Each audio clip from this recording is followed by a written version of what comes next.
ang problema ngayon. Karamihan kasi sa mga congressman natin, sa kongreso ngayon, hindi naman lahat, nalimutan nila, kaya nandoon sila para servisyohan yung mga tao. Nalimutan nila, ang bansang Pilipinas, demokrasya ito. Ang tunay na hari dito, ang mga taong bayan, hindi sila. Kaya dapat servisyohan. Ang problema, kaya nga sabi ko na, nalimutan na nila kung bakit sila nandyan.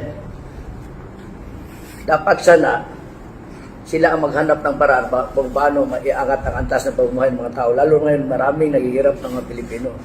Problema, parang sila na ang may-ari ng pera ng bayan. Kung medyo makapal-kapal na rin mga mukha ba, nalilimutan na nila na ang may-ari ng pera dyan, ang mga tao, hindi sila. May mga programa sana na maganda, pero ang problema, hindi nakarating sa mga tao. Kung makarating, mangpili lang. At saka kung may makatanggap man, kulang rin.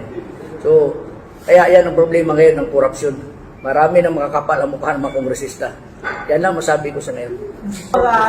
When it comes to corruption, ano yung magiging action doon kung papalanin ng mga Wala namang problema kung itaas. Kung para sa tao talaga. Pero kung para sa kapakanan, talagang hindi talaga ako papayag.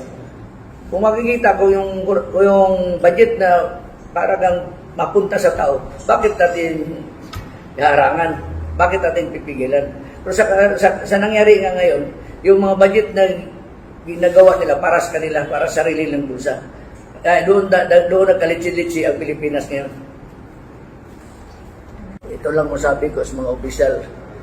Huwag niyong kalimutan na the end of the day, tayong lahat 6 feet below the ground. Iiwanan rin nyo yung ninanakaw ninyo.